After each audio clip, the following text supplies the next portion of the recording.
ನಮಗೆ ಎಲ್ರಿಗೂ ನಮಸ್ಕಾರಗಳು. ಈ ನಾಗಮೋಹನ ದಾಸರ್ ನ್ಯಾಯಮೂರ್ತಿ ನಾಗಮೋಹನ್ ದಾಸರವರು ಒಂದು ವರದಿಯನ್ನ ಸರ್ಕಾರಕ್ಕೆ ಕೊಟ್ಟಿದ್ದಾರೆ ಈ ಜಾತಿ ಗಣತಿ ಪ್ರಕಾರ.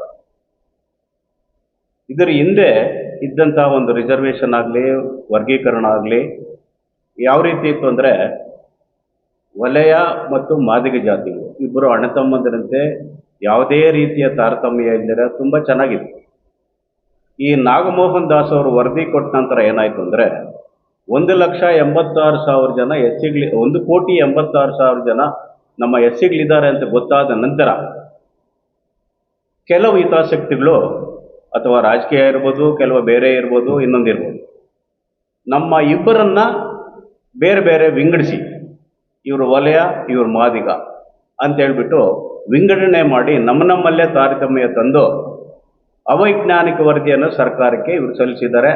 ಒತ್ತಡದಿಂದ ಸಲ್ಲಿಸಿದಾರೋ ಅಥವಾ ಅಂಕಿಅಂಶಗಳ ಪ್ರಕಾರ ಸಲ್ಲಿಸಿದಾರೋ ಗೊತ್ತಿಲ್ಲ. ನಾವಂತೂ ನಾಗಮೋಹನ್ ದಾಸರನ್ನ ಭೇಟಿ ಮಾಡಿ ನಮ್ಮ ಸಮುದಾಯದ ಬಗ್ಗೆ ಬ್ರಿಟಿಷರ ಕಾಲದಲ್ಲಿ ಮಹಾರಾಜರಿದ್ದಾಗ 1897 ಈ ಒಂದು ಕಾಲಘಟ್ಟದಲ್ಲಿ ಬ್ರಿಟಿಷರು ಒಂದು ಸರ್ವೆಯನ್ನು ಮಾಡಿಸ್ತಾರೆ. ವಲಯರು ಎಷ್ಟು ಜನ ಇದ್ದಾರೆ, ಎಲ್ಲ ಜಾತಿಗಳು ಎಷ್ಟು ಜನ ಇದ್ದಾರೆ. 1897ರಲ್ಲೇ ನಮ್ಮ ವಲಯ ಜಾತಿ 40,000 ಜನಕ್ಕಿಂತ ಮೇಲ್ಪಟ್ಟಿದ್ದಾರೆ.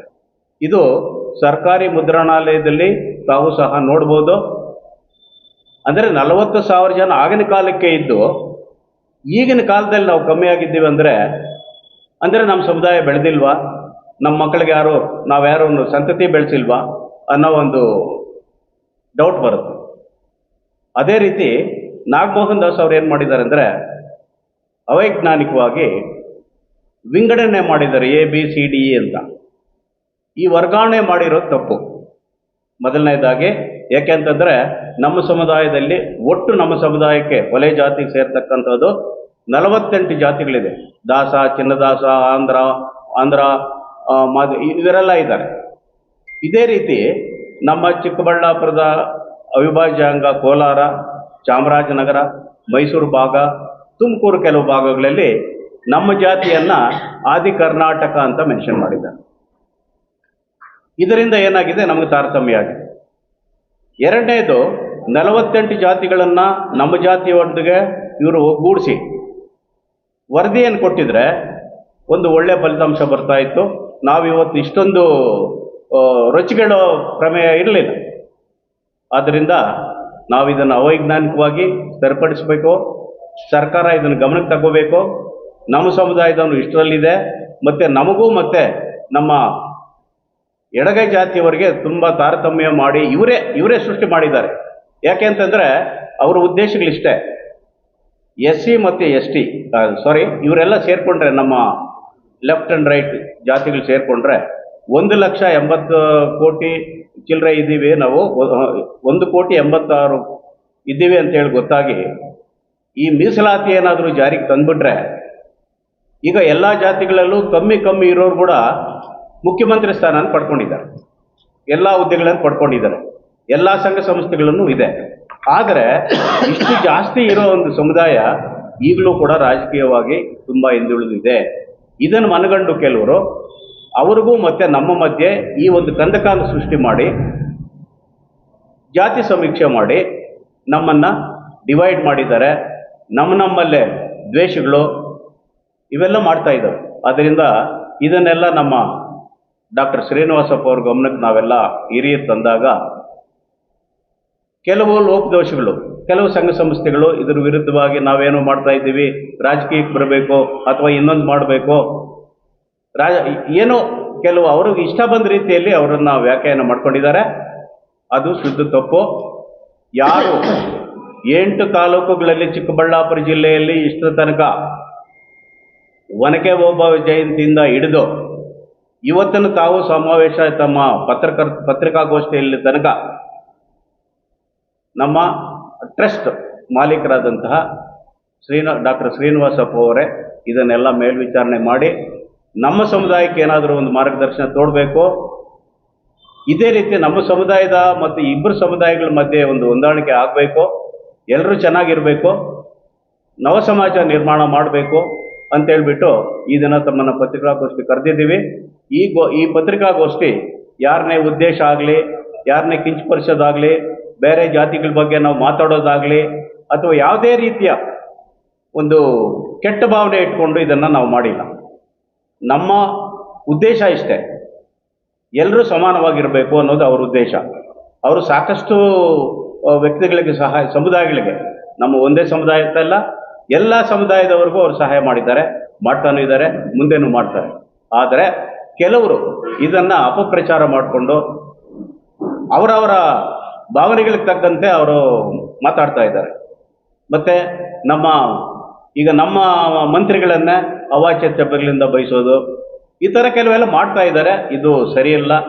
ನಾವೆಲ್ಲ ಒಟ್ಟಾಗಿ ಸಾಮರಸ್ಯವಾಗಿರಬೇಕು ಅಂತ ಹೇಳ್ಬಿಟ್ಟು ಈಗ ನಾವು ಈ ಒಂದು ಎಲ್ಲ ವಿದ್ಯಾವಂತರು, ಅಧಿಕಾರಿಗಳು ಮತ್ತು ನಮ್ಮ ಈ ಟ್ರಸ್ಟ್ ಮುಖಾಂತರವಾಗಿ ಅವ್ರು ಮಾಡ್ತಾ ಇರೋ ಒಂದು ಪ್ರಯತ್ನಕ್ಕೆ ನಮ್ಮೆಲ್ಲರ ಸಹಕಾರ ಇರುತ್ತೆ. ನಾವು ಯಾರು ಉದ್ದೇಶದ ಪೂರ್ವಕವಾಗಿ ಯಾರಿಗೂ ತೊಂದರೆ ಮಾಡಬೇಕು ಅಂತಾಗಲಿ, ಯಾರನ್ನು ನಿಂದಿಸಬೇಕು ಅಂತಾಗಲಿ, ಯಾವ ಅಧಿಕಾರಿಗಳ ವಿರುದ್ಧ ನಾವು ಮಾಡಬೇಕು ಅಂತಾಗಲಿ ನಮ್ಮ ಉದ್ದೇಶ ಇಲ್ಲ, ಮುಂದೇನೂ ನಾವು ಮಾಡಲ್ಲ. ನಾವೆಲ್ಲ ತುಂಬ ಉನ್ನತ ಮಟ್ಟದಲ್ಲಿ ಬೆಳೆದು ಬಂದಿರೋರು ಅಧಿಕಾರಿಗಳು. ಆದ್ದರಿಂದ ಇದು ಯಾವುದಕ್ಕೆ ಅವಕಾಶ ಇಲ್ಲದೆ 24ನೇ ತಾರೀಕು ಏನು ಅನ್ಯಾಯಗಳು ನಡೆದಿದೆ, ಈ ವರದಿಯನ್ನು ಸರ್ಕಾರ ಪುರಸ್ಕರಿಸಿದೆ.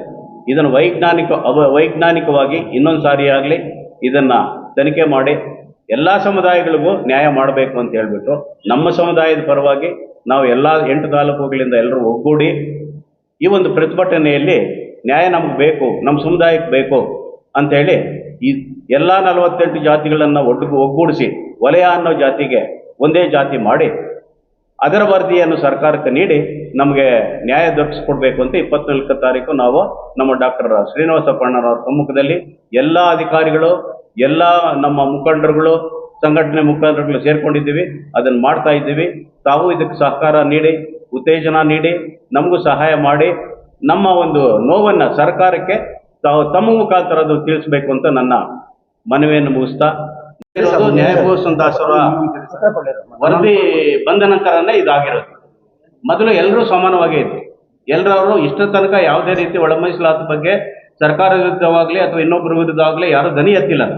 ಯಾಕೆಂದರೆ ಹಿಂದಿನ ಒಂದು ಪದ್ಧತಿಯಲ್ಲಿ ಏನು ರಿಸರ್ವೇಷನ್ ಇತ್ತು ಅದನ್ನು ಕರೆಕ್ಟಾಗಿ ಫಾಲೋ ಮಾಡ್ಕೊಂಡು ಹೋಗ್ತಾ ಇದ್ರು, ಎಲ್ಲರೂ ಸತ್ಸಮವಾಗಿದ್ದರು. ಆದರೆ ಈ ವರದಿ ಬಂದ ನಂತರ SCಗಳ ಸಮುದಾಯ 1.5 ಕೋಟಿ ಮೇಲೆ ಇದೆ ಅಂತ ಹೇಳ್ಬಿಟ್ಟು ಗೊತ್ತಾದ ನಂತರ ಕೆಲವರು ಇದನ್ನು ಒಂದು ದೊಡ್ಡ ವಿಷಯ ಎತ್ಕೊಂಡು ಇದು ಹೋರಾಟಗಳು ಶುರುವಾಯಿತು ಸರ್. ಮತ್ತು ಅವರೆಲ್ಲ ಅನ್ಯೋನ್ಯವಾಗಿದ್ದೀರಿ, ನಾವು ಇದ್ದೀವಿ. ಆದರೆ ಕೆಲವು ವಿಷಯಗಳಲ್ಲಿ ಏನಾಗಿದೆ, ಈಗ ಈ ವಿಂಗಡಣೆ ಮಾಡಿದ್ದಾರೆ ಪ್ರವರ್ಗ A, B ಹೀಗೆ ಅಂತ. ಇದರಲ್ಲಿ ಏನಾಗಿದೆ, ಪ್ರವರ್ಗ A ಒಂದು ಸಾರಿ ಮೀಸಲಾತಿಯನ್ನು ಅವರ ಕೊಟ್ಟರೆ ಇನ್ನೊಂದು ವರ್ಗಕ್ಕೆ ಏನಾಗುತ್ತೆ, 20 ವರ್ಷ ಆಗಬಹುದು, 25 ವರ್ಷ ಆಗಬಹುದು, ಮತ್ತೆ ಅವರಿಗೆ ಮೀಸಲಾತಿ ಸಿಗಲ್ಲ. ಈ ಅವೈಜ್ಞಾನಿಕತೆ ಯಾರು ಸೃಷ್ಟಿ ಮಾಡಿದ್ದಾರೆ? ನಾಗಮೋಹನ್ ದಾಸ್ ಅವರು ವರದಿಯಲ್ಲಿ ಈ 48 ಜಾತಿಗಳನ್ನು ಬಿಟ್ಬಿಟ್ಟು ವಲಯ ಜಾತಿಗೆ ಸೇರಿಸದೆ ಅವ್ರಿಗೆ ಬೇರೆ ಒಂದು ವಿಂಗಡಣೆ ಮಾಡೋದು ಒಂದು. ಎರಡನೇದು, ನಾನು ಮೊದಲೇ ಹೇಳಿದಂಗೆ ತಮಗೆ ಕೋಲಾರ, ಚಿಕ್ಕಬಳ್ಳಾಪುರ ಕೆಲವು ಭಾಗಗಳು, ಮತ್ತು ಫುಲ್ ಚಾಮರಾಜನಗರ, ಮೈಸೂರು ಈ ಕಡೆ ಏನಾಗಿದೆ, ನಮ್ಮ ಜಾತಿನ ಆದಿ ಕರ್ನಾಟಕ ಅಂತಲೇ ಬರೀತಾ ಇದೆ. ಸೊ ಇದರಿಂದ ಏನಾಗುತ್ತೆ, ನಮ್ಮ ಜನಸಂಖ್ಯೆ ಕಮ್ಮಿ ಆಗ್ತಾ ಬಂತು. ಸೊ ಈ ಅವೈಜ್ಞಾನಿಕತೆಯನ್ನು ಸರಿಪಡಿಸಬೇಕು ಅಂತಲೇ ನಾವು ಸರ್ಕಾರನ ಒತ್ತಾಯ ಮಾಡಿ, ಮತ್ತು ಅವರು ನೀಡಿರೋ ವರದಿ ಸರಿಯಿಲ್ಲ ಅಂತ ಹೇಳ್ಬಿಟ್ಟು ಅದನ್ನು ಮತ್ತೆ ಮಾಡಬೇಕು ಅಂತ ನಮ್ಮ ಒತ್ತಾಯ.